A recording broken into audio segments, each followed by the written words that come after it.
hasn't always been easy. One time I was rotten. I looked rotten. I thought rotten. I could tell by the way the people stared at me down the street that they were thinking to themselves, there goes a rotten kid. So, I made the decision to convert. I studied to be nice. Now, at first it was pure affectation. I mean, outside I did favors and lent money and smiled a lot, but inside I stayed rotten. But give niceness an inch and it takes a mile. Niceness ran amok inside me. I became a saint. I'd walk into a room and people's eyes teared. I was dependent on it. I became nicer and nicer. Even when it wasn't required, I was nice. Guys wouldn't talk sex in front of me. Girls started thinking of me as their best friend. I gave my analysts guilt feelings. I tried to cut down, but I lost my power of choice. Hold on a second. I was hooked on nice. Shut up, hold on! Not that I'm complaining, mind you. What? How do you do, Mr. Merglandala? I am your grown-up. You're my what? Surely you have always wanted a grown-up. Somebody to take care of those petty day-to-day affairs which so complicate one's life. Somebody who will not allow your insurance to lapse, your rent to fall overdue, your car to break down. Somebody who is not nervous about phoning the landlord about repairs, the girlfriend about breaking a date, the boss about a well-needed raise. In other words, somebody to handle all of those adult things too many of us have been asked to do since childhood and still cannot quite manage. Somebody who is happy and willing to stand on your own 2 feet for you, to fight all of your battles, to make all of your decisions, i.e., you're grown up. You mean I won't have to make a decision ever again? Once in your employ, you're grown up, will do all of them. Why, that's incredible. It's what I've dreamed of all my life. What do you want me to pay you? Well, gee, I don't know. What do you think I'm worth? Shh. Hey, yo, I'm open to suggestions here.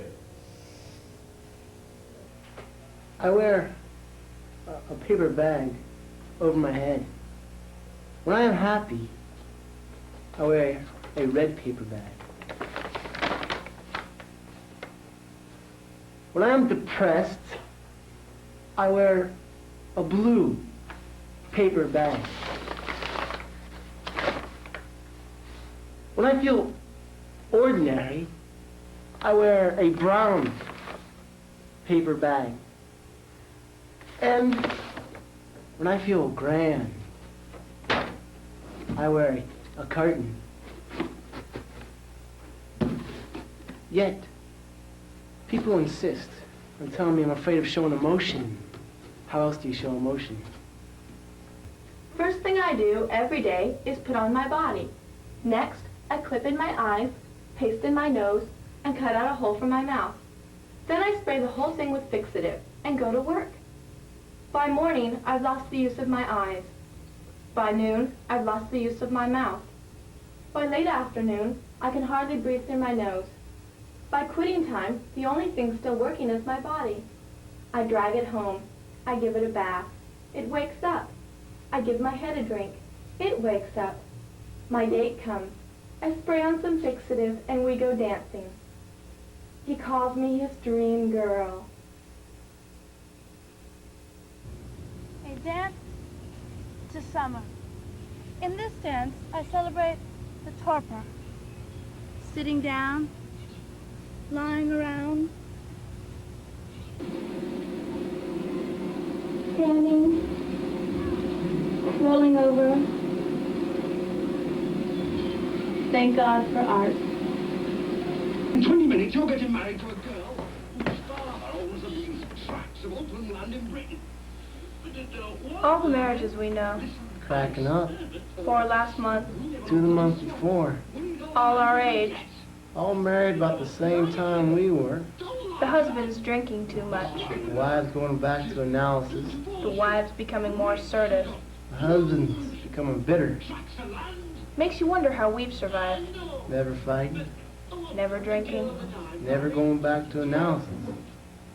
I guess it's because we don't love each other. A lot to be said for settling for second best. I used to read them ads. You know, the even your best friend won't tell you ads? And it kind of bothered me because if you were a right guy, you know, nice to your mother and everything, what kind of girls did he throw you over because of the wrong toothpaste you used? Or what kind of guys did not spend his time drinking with you, but smelling you? And it used to bother me how the people in those ads would become popular overnight just by changing brand names. I mean, they didn't change their insides. They weren't better people. But suddenly they'd switch brands and become pride of the regiment. Well, this bothered me because, frankly, no one has ever taken to me. Like at the job, the only desk where you can't hear the steady buzz of conversation is mine. No one ever came over to my desk. I always got to go over to theirs. All my life. Like when I was a kid and three of us would walk down the street, I never got to be in the middle. I'd always be on the gutter side. I never got invited to join any clubs. I went through the entire army without once being asked to play cards. I'd wake up in the middle of the night, dripping sweat, going on and off in my head like some big neon sign was, bad breath, underarm odor, bad breath. I got married, and my wife treated me like a janitor.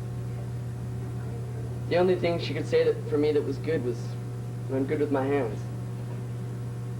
The other wives would boast about their husband's talents, and she'd call me in to fix the sink. So at parties, I'd do my famous fixing the sink bit. The rest of the time we were acquaintances. You want anything? Yeah, could I have a gallon of fruit salad? Sure. And more, in the back of my head it went, change your soap, change your toothpaste. But I feel that I'm me, for better or worse. I'm me. Then my kids, who my wife says are at a sensitive age, began to make insensitive cracks. So finally I gave in. I changed my brand of toothpaste, my brand of hair oil, my brand of soap, and my suit style. And by gum, the ads were right. My wife adored me, my kids loved me. Suddenly everybody was my buddy for the first time in my life. 3 weeks of it was all I could take. Then I went back to the old ways. If they prefer that brand over me, the hell with them. Listen, Will, you know what I did today? I read a book. Okay, I started to read a book. A big book, Will. Yep, I did. It's a classic. You know how far I got before my mind began to wander? I got all the way to page 5 before I turned on the TV. And you know what was on the TV? The movie version of the book. How lucky can one girl be? Jerry, down at the office, is fooling around behind his wife's back. With Renee, the bookkeeper. You know what I tell him? John, I'm going crazy. I say to him, Jerry, I don't understand you guys to go fooling around behind your wife's back. My Joni's 6 different kinds of woman, and that's enough for one man. Please listen, John. She's a wife, mother, sister, daughter, sweetheart, and best friend. How many women can one guy want? John, I'm going crazy. Every night I tell him, it's a new experience. For 15 years I come home, and Joni's waiting there as a surprise. Please listen for once, John. So here I am home, baby. Who are you gonna be for Johnny tonight? Myself. Why? When I'm in such a good mood, do you have to start a fight?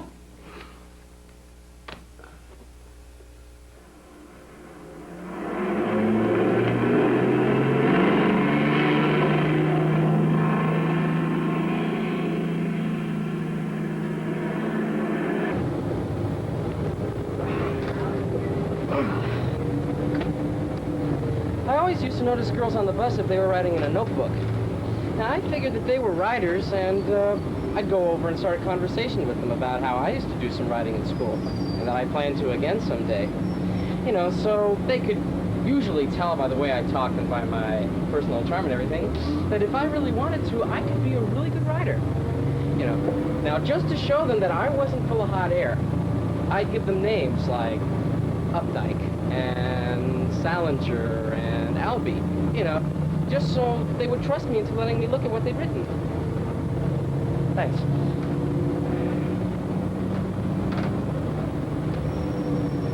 It would be really great. Really great. Not quite as great as what I could write if I ever got around to it. Less great, but great.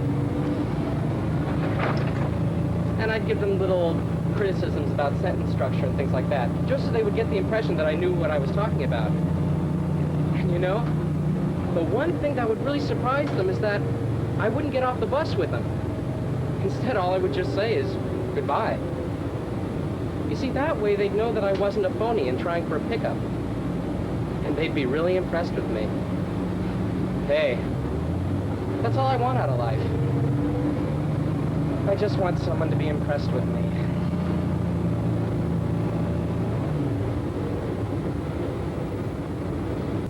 A dance to the loss of innocence.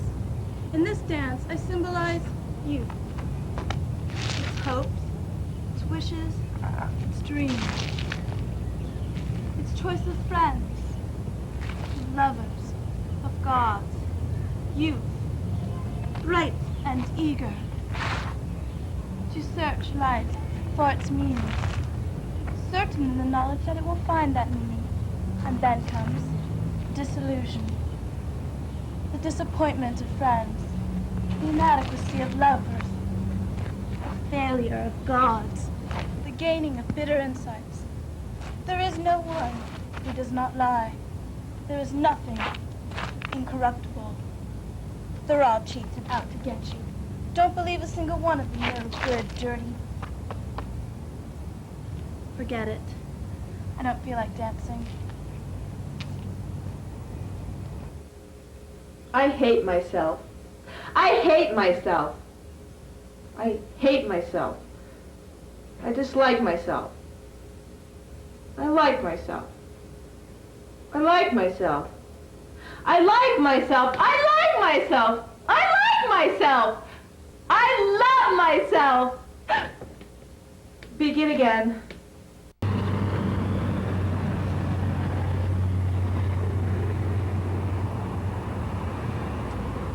So I'm going out with this girl for the first time.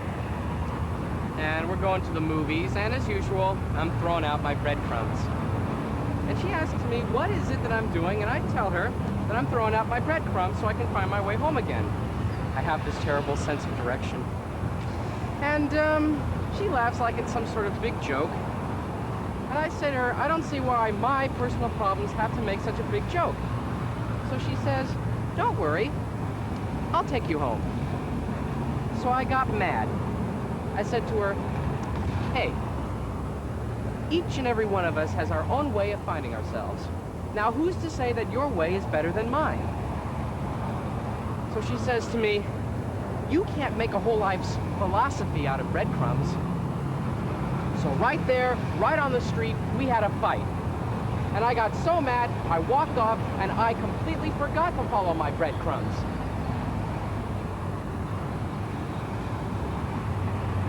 And a strange thing happened. I didn't have any trouble getting home.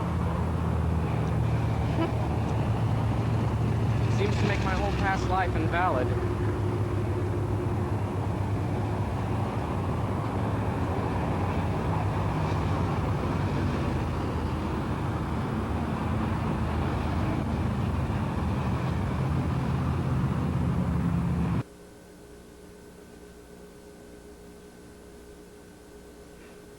By the time Frank told me he was leaving on a business trip for a month, I had lost all feeling for him. Each dinner he'd come home, and I'd try to rekindle the flame, but all I could think of as he gobbled down my chicken was, all I am is a servant to you, Frank. So when he announced he had to go away, I was delighted. When Frank was gone, I could find myself again. I could make plans. The first week Frank was away, I went out 7 times. The telephone never stopped ringing. I had a marvelous time. The second week Frank was away, I got tired of the same old faces, same old lines. I remembered what drove me to marry Frank in the first place. The third week Frank was away, I felt closer to him than I had in years. I stayed home, read Jane Austen, and slept on Frank's side of the bed. The fourth week Frank was away, I fell madly in love with him. I hated myself for my withdrawal, for my failure of him. The fifth week, Frank came home. The minute he walked in that door and said, "I'm home, darling," I withdrew. I can hardly wait for the next business trip so I can love Frank again.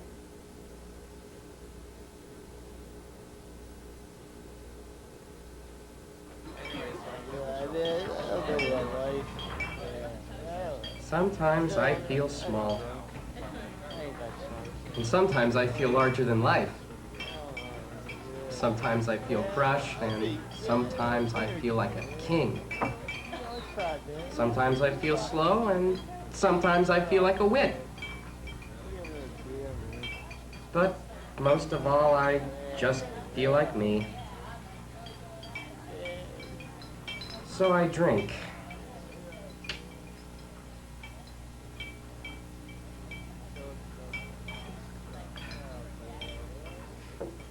So, on our first date, we exploded together like a couple of bombs, talked about everything. Most exciting night of my life. On the second date, we talked half the night away about our first date. She told me all of her insights about me. I disclosed all of mine about her. On our third date, we analyzed how we both acted on our second date. Why we were both a little tense, we were both afraid of disappointing. On our fourth date, we examined carefully all that happened on the third date, the obvious competitiveness, the growing hostility. On our fifth date, we spent the night talking about our fourth date. She pointed out my self-pity. I promised to correct it. I pointed out her air of domination. She promised to correct it.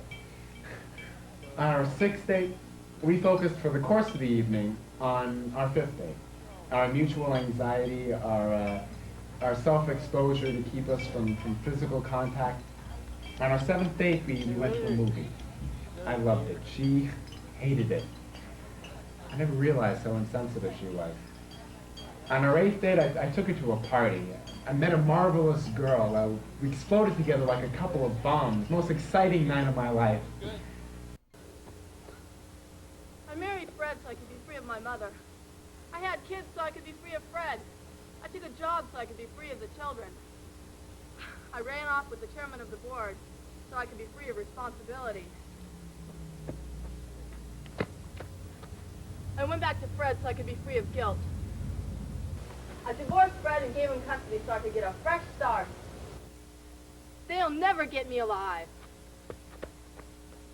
Mother, when I first married Irene, you said that you didn't want to interfere, that you just wanted to walk by our window once a month and wave.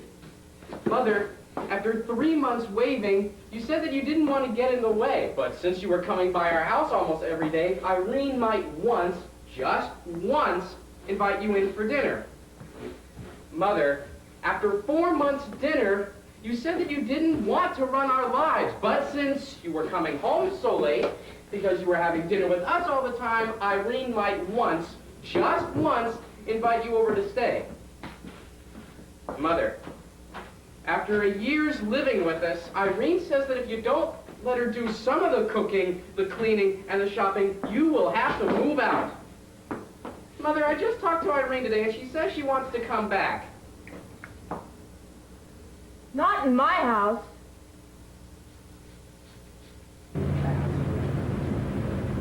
I go to the laundromat to do a wash.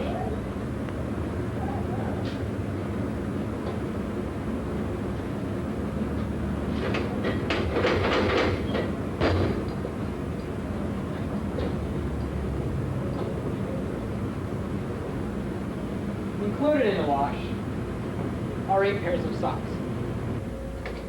Out of the wash come 6 pairs of socks, plus 1 gray sock and 1 blue sock.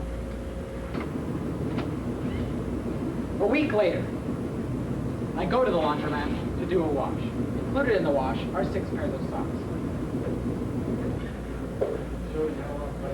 Out of the wash come 4 pairs of socks, plus 1 black sock and 1 green sock. A week later, I go to the laundromat to do a wash. Included in the wash are 4 pairs of socks. Out of the wash come 2 pairs of socks. The other socks never show up. The next day, I go to the laundromat. As an experiment, I put in my last 2 pairs of socks. Out of the wash comes a body stocking. Inside the body stocking, I find a note. The note says, "Quit trifling with the laws of nature and bring the machine more socks."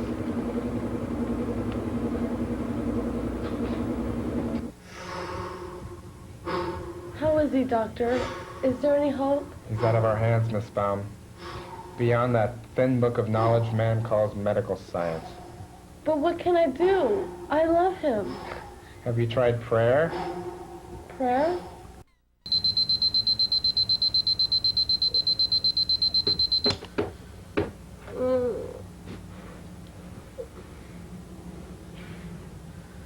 Mornings I hate. Getting on the bus to work I hate. Work I hate. Coming home from work I hate. Sometimes I think, what a relief to escape all this and get married. And then I remember, I am married. The one thing I should have been, I'm not. Fred Astaire. I don't have the talent or discipline to be Fred Astaire, so I do the next best thing. I tap dance my way through life. I tap dance my way through relationships, around my family, in and out of personal crisis. I wish sometimes I could slow down for some Ginger Rogers to catch me. Sensational but isolated, I dance on. The curse of Fred Astaire. You don't help me. You never try to understand me. You're never there when I need you. You don't protect me. You don't love me. But Mother... Mother? I'm the parent? Oh! What do you do? Win. I mean, what do you do for a living? Win. Well, what do you do to relax? I win. Well, what do you like most to do with your wife? Win. What do you do with your kids? Win. When you go on vacation, what do you do? Win. What in life do you fear the most? Fear? Have you ever known the emotion of fear? Emotion? I used to wonder how I'd stand up to the worst moment in my life. I stood up to the depression, but I didn't think it was the worst moment in my life. I stood up to my parents' death, but I didn't think it was the worst moment in my life. I stood up to my children deserting me, but I didn't think it was the worst moment in my life. I stood up to my husband cheating on me, but I didn't think it was the worst moment in my life. The worst moment in my life is when I realized this is my life. I don't know if I can stand up to it. Dolly, please loosen your grip. Dolly, you've got to learn to let go. Love is more than mere possession, Dolly. Love is giving as well as receiving. Love is freeing rather than enslaving. Love is... Oh, Dolly, please loosen your grip. Dolly, if you don't loosen your grip, it means that you don't trust me. And if you don't trust me, it means that you're afraid I'll leave you. If you're afraid I'll leave you, it means you don't have any respect for yourself. If you don't have any respect for yourself, then that means I'll lose respect in you. If I lose respect in you, I'll want to leave you. But Dolly, if you loosen your grip, please loosen your grip, then you'll be free to go your way and I'll be free to go mine. Things will be so much better that way. Please try to see things my way, Dolly. Me? Free to go my way? Why, yes. That doesn't sound so bad. Hold me! Who's there? Ruthie! Ruthie who? Ruthie, your own true love. Is it really my Ruthie? Yes. Not muggers? No, Harvey. Not the FBI? No, Harvey. It's really Ruthie who loves me, stands by me, and is the one person in this world I can trust? Right, it's me, Ruthie. Open up. Oh, Ruthie. One false move, Harvey, and we blow your skull off. What you guys always seem to forget is that we do a great Ruthie impression. I went out, and I got mugged. I resisted, and I got stabbed. After I got better, I went out again, and I got mugged. I didn't resist, and I got stabbed. After I got better, I didn't go out. I stayed home, and I got burglarized. So I went out again. Who needs people like that in my home? 30 years ago, I won the Pulitzer Prize for journalism. My father said, So what? 3 years after that, I won the National Book Award for fiction. My father says, Big deal. 5 years after that, I won the Tony Award for playwriting. My father says, When are you gonna make some real money? 8 years after that, I won the Academy Award for everything. And my father says, Who needs it?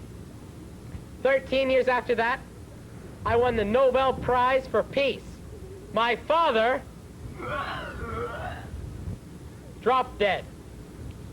Who says you can't win them all? A dance to getting on with it. In this dance, I ask the question, is life worth dancing? And I come up with 2 answers, yes and no. I am thus inspired to keep on dancing, to perfect both answers.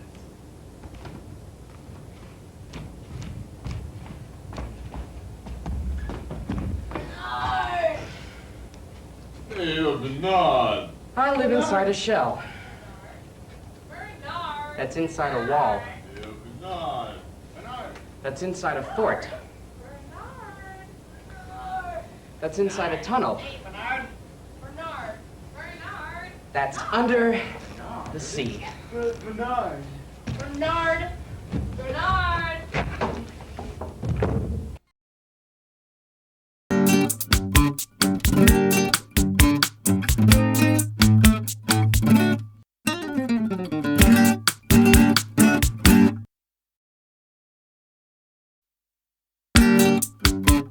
Thank you.